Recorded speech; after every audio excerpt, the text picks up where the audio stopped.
27 February, 28 February आणि 1 मार्च असं 3 दिवस 20वे विद्रोही मराठी साहित्य संमेलन संपन्न होत आहे।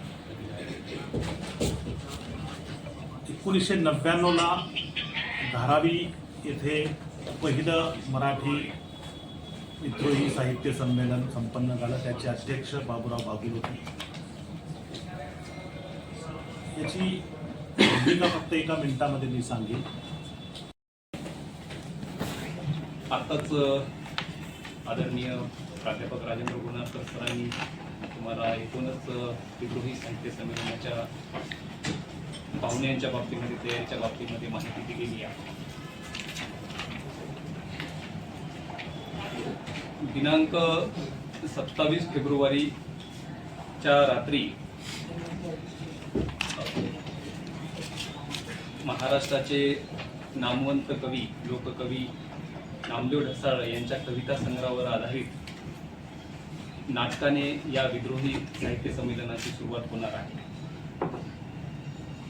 27ला सुरुवात होणार आहे आणि 28 फेब्रुवारीचा पूर्ण दिवस आणि त्यानंतर 1 मार्चचा पूर्ण दिवस असा जवळपास 3 दिवसाचा हा विद्रोही साहित्य संमेलनाचा कार्यक्रम ठरवण्यात आलेला आहे।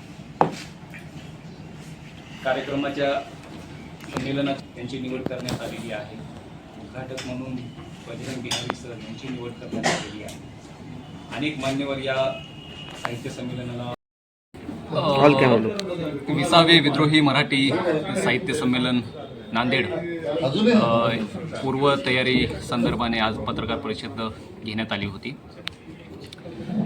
दिनांक 27 फेब्रुवारी, दिनांक 28 फेब्रुवारी आणि दिनांक 1 मार्च 2026 असं 3 दिवसीय 20वे विद्रोही मराठी साहित्य संमेलन नांदेड येथील नांदेड एज्युकेशन सोसायटीचे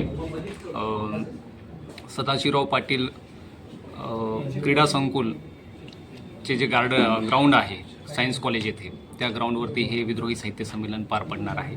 या साहित्य संमेलनामध्ये महाराष्ट्रातूनच नाही तर महाराष्ट्राच्या बाहेरूनही अनेक पाहुणी मंडळी उपस्थित राहणार आहे। या साहित्य संमेलनाला जसं की आम्ही सुरुवातीपासून जेव्हा घोषणा केली तेव्हापासून 1 रुपया मुठभर धान्य आणि 1 रुपया विद्रोहीसाठी ही मोहीमही आम्ही पूर्ण जिल्हाभर या मोहीमही राबवली या प्रचार प्रसारासाठी। त्यामुळं जवळपास विद्रोही साहित्य संमेलनाची तयारी ही अंतिम टप्प्यात आलेली आहे। महाराष्ट्रातून एक 4 ते 5 हजार लोक या विद्रोही साहित्य संमेलनामध्ये सहभागी होणार आहेत आणि आपल्या मीडियाच्या माध्यमातून मी सर्व जनतेला, सर्व साहित्यिकांना, लेखकांना, कवींना, सर्व चळवळीतील कार्यकर्त्यांना आवाहन करतो की आपणही या विद्रोही साहित्य संमेलनाचा भाग व्हावा आणि सहभागी व्हावा। दिनांक 27, 28 फेब्रुवारी आणि 1 मार्च 2026 रोजी नांदेड येथील सायन्स कॉलेजच्या मैदानावर 20वे विद्रोही मराठी साहित्य संमेलन संपन्न होत आहे। मी या परिसरातील लेखक, कलावंत आणि साहित्याचे अभ्यासक यांना नम्र आवाहन करेल की या संमेलनाला आपण आवर्जून उपस्थित राहावं, कारण मराठीतील प्रख्यात कवी लोकनाथ यशवंत हे या संमेलनाचे अध्यक्ष आहेत। या संमेलनामध्ये 3 समकालीन विषयावर जे परिसंवाद आहेत, चंद्रशेखर शिखरे, प्रतिभा हिरे आणि रेखा शेळके यांच्या अध्यक्षतेखाली हे 3 परिसंवाद होणार आहेत। त्याशिवाय निमंत्रितांची 2 कवी संमेलनं आणि 1 संविधान विषयक कवी संमेलन या संमेलनामध्ये होणार आहे। 1 पात्री प्रयोग होणार आहे। मी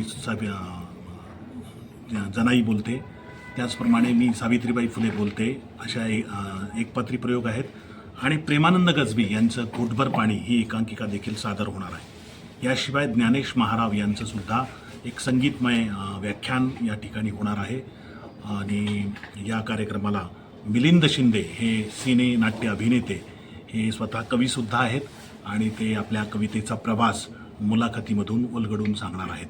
आणि म्हणून माझी सर्व या परिसरातील साहित्यिक कलावंतांना विनंती आहे की त्यांनी 2 दिवस आणि विशेषतः महाराष्ट्रातील वेगवेगळ्या प्रकाशन संस्थेचे 50हून अधिक बुक स्टॉल्स या संमेलनामध्ये उपलब्ध असणार आहेत आणि म्हणून याचासुद्धा आपल्या वाचनप्रेमींनी लाभ घ्यावा आणि या 3 दिवसामध्ये आपण उपस्थित राहावं. पहिल्या दिवशी म्हणजे संमेलनाच्या पूर्वसंध्येला 27 तारखेला पद्मश्री नामदेव ढसाळ यांच्या कवितांवर आधारित नृत्य नाटिका सादर होणार आहे. पुण्यातल्या 17 मुली ज्या त्यामध्ये सहभागी आहेत आणि अतिशय देखणा असा कार्यक्रम आहे आणि तितकाच मन हेलावून टाकणारं सुद्धा ते सादरीकरण असणार आहे. आणि म्हणून या सादरीकरणाला सुद्धा आपल्याला सगळ्यांकडून प्रतिसाद मिळावा ही अपेक्षा. बाहेरून तर लोक येणारच आहेत. नांदेडकर म्हणून मी सर्वांना आवाहन करेन की एवढी परभणी आपल्याला मिळते आहे, त्या काळामध्ये नांदेडमध्ये इतरही काही मनोरंजनाचे कार्यक्रम आहेत, परंतु मनाची आणि मेंदूची मशागत करणाऱ्या या कार्यक्रमात यावं असं मी सर्वांना आवाहन करतो. जय भीम, सत्य की जय हो.